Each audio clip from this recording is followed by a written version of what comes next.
Everyone, I hope you all are doing good in your studies. तो आ गया next part. जैसे कि आप लोगों को पता है, रेगुलरली इवनिंग में यहाँ मैं करवा रही हूँ BFUHS DHS पंजाब एंड आप लोगों के लिए जो GMCH की वैकेंसी आ रही है उनकी प्रिपरेशन।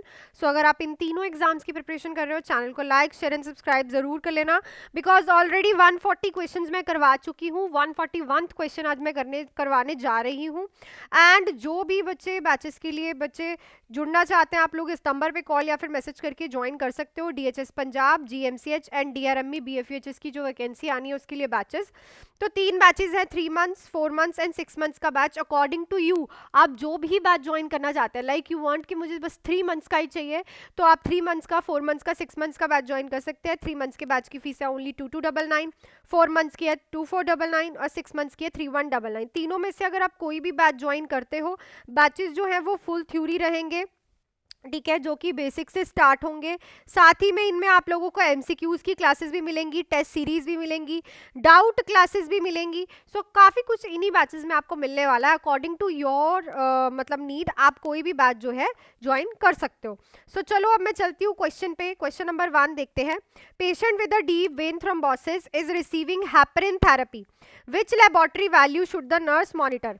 तो DVT वाला पेशेंट है, ठीक है, उसको हेपरिन थेरेपी चल रही है। कौन सी लेबोरेटरी वैल्यू जो है नर्स मॉनिटर करेगी? तो हेपरिन थेरेपी चल रही है। हेपरिन क्या है? Anti coagulant. क्या है? एंटी कोआगुलेंट, मतलब कि ये क्लॉट नहीं बनने देती, ठीक है। तो जब आप हेपरिन थेरेपी दे रहे हो तो कौन सी लेबोरेटरी वैल्यूज जो है आप मॉनिटर करते हो? Prothrombin time, activated partial thromboplastin time, platelet count या फिर international normalised ratio. So it's a APTT। किसको हम देखते हैं भाई? APTT। नॉर्मल APTT कितना आना चाहिए? 1.5 टू 2.5, ठीक है। जो नॉर्मल क्लॉटिंग टाइम आता है ना आपका, सो वो इतना ही आना चाहिए, ठीक है। इससे ज्यादा आएगा तो ब्लीडिंग के चांसेस है, ठीक है। तो हेपरिन जो है वो एक एंटीकोगुलेंट होता है, और हेपरिन से एक बहुत ही पॉपुलर क्वेश्चन है, हेपरिन का एंटीडोट, ठीक है। हेपरिन का एंटीडोट तो that is a protamine sulphate. कौन सा है भाई? प्रोटामाइन सल्फेट, ठीक है। एंटीडोट्स आप सबके याद कर लो, क्योंकि एंटीडोट कहीं से भी क्वेश्चन आ सकता है, ठीक है। तो एक क्वेश्चन आपका यहां से बन जाएगा। और वहीं अगर आप प्रोथ्रोम्बिन PT टाइम की बात कर रहे हो, तो जब आप वारफरिन दे रहे होते हो तो आप वारफरिन में PT टाइम चेक करते हो, ये याद रखना, ठीक है। APTT हम हेपरिन में करते हैं और PT हम प्रोथ्रोम्बिन टाइम हम वारफरिन में। नेक्स्ट देखो, the nurse is monitoring a patient with a chest tube which finding requires immediate intervention. तो अगर आप एक पेशेंट की चेस्ट ट्यूब मॉनिटर कर रहे हो तो कौन सी फाइंडिंग इमीडिएट इंटरवेंशन रिक्वायर करती है? Continuous bubbling in the water seal chamber, gentle bubbling in a suction control chamber, fluctuation in a water seal chamber with respiration, drainage of 50 ml of serosanguinous fluid in 1 hour. So it's a, जब patient के water seal tube chest drainage में, ठीक है, water seal chamber में continuous bubbling हो रही है, this shows के पेशेंट के कहीं ना कहीं से एयर लीकेज होती है। क्योंकि देखो, वाटर सील चैम्बर हम ऐसा लगाते हैं, ऐसा नहीं होता कि इतनी ज्यादा एयर होगी प्लूरल कैविटी में, इतनी ज्यादा नहीं होती, वो इंटरमीडिएट बबलिंग होती है, कभी कभी थोड़ी थोड़ी निकलती रहती है, पर कॉन्टिन्यूस निकल रही है तो इट मीन्स कहीं से वहां पे एड का जो है वो एयर का, सॉरी, जो है वो लीकेज हो रहा है। नेक्स्ट देखो, patient with heart failure is prescribe digoxin, which symptoms indicate digoxin toxicity. Heart failure वाले पेशेंट को आप डिजॉक्सिन देते हो। मैम, हार्ट फेलियर वाले पेशेंट को डिजॉक्सिन क्यों देते हैं? बिकॉज देखो, हार्ट फेल हो गया, ठीक है। अब हार्ट को चलाने वाली मसल कौन सी है? हमारी मायोकार्डियम मसल, है ना, यही है ना। जब ये मायोकार्डियम मसल काम ही नहीं करती, हार्ट फेल हो जाता है। अब इसको काम करवाने के लिए हम देते हैं डिगॉक्सिन। डिगॉक्सिन क्या करती है? मायोकार्डियल मसल की कॉन्ट्रैक्टेबिलिटी को इंक्रीज कराती है by sodium and potassium pump, ठीक है। सो इसीलिए हम डिगॉक्सिन देते हैं। अब याद रखना क्यों देते हैं, ठीक है।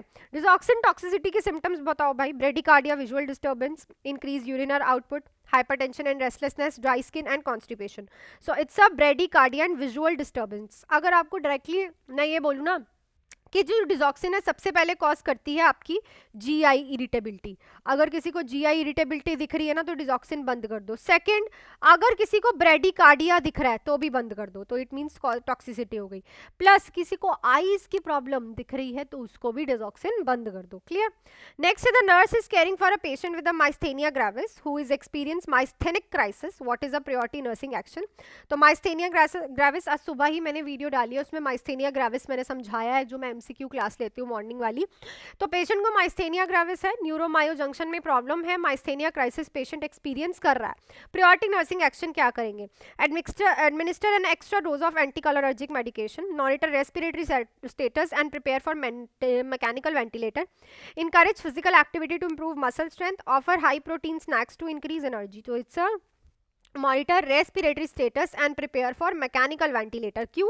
क्योंकि माइस्थेनिया ग्रेविस में हमें मसल वीकनेस देखने को मिलती है, और अगर ये मसल वीकनेस रेस्पिरेटरी सिस्टम की मसल्स के साथ हो रही है तो पेशेंट का एयरवे कॉम्प्रोमाइज हो रहा है, और उसके लिए हमें प्रियोरिटी नर्सिंग एक्शन करना पड़ेगा।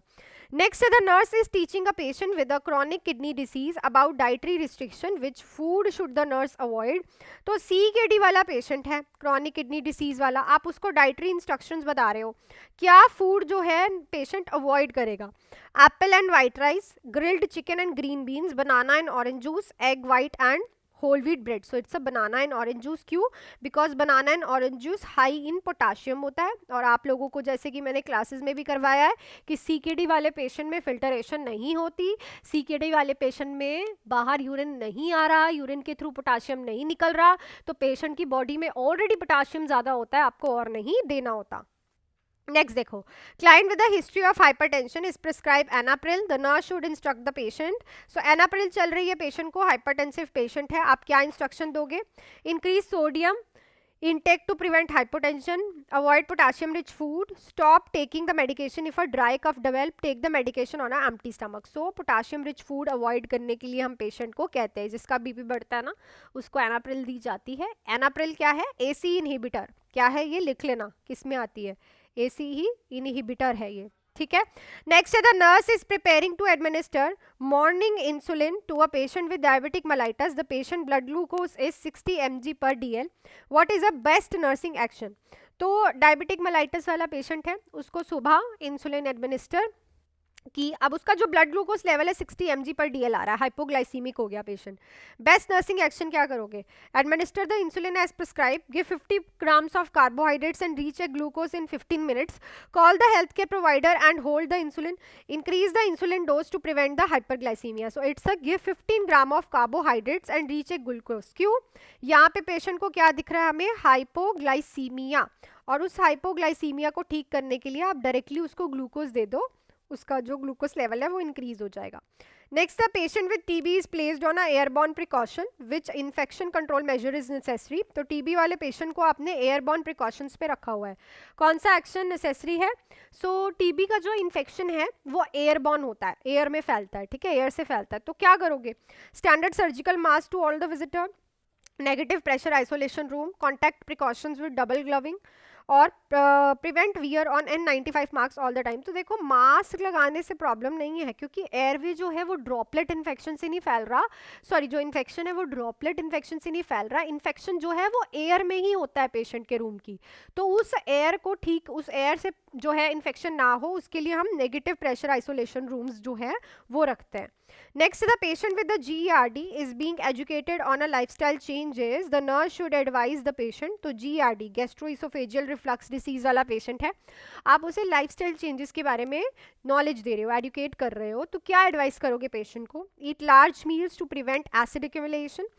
Lie down immediately after eating to aid digestion. Avoid spicy food, caffeine and alcohol. Increase fluid intake during meals. तो पेशेंट को हम कहते हैं कि स्पाइसी फूड्स को अवॉइड करना है, कैफीन नहीं लेनी, अल्कोहल नहीं लेनी, क्योंकि ये क्या सो avoid spicy food, caffeine and alcohol, because ये तीनों चीज़ें एसिडिक अमाउंट ऑफ स्टमक को इंक्रीज करती है, जिससे GERD की और प्रॉब्लम हो सकती है।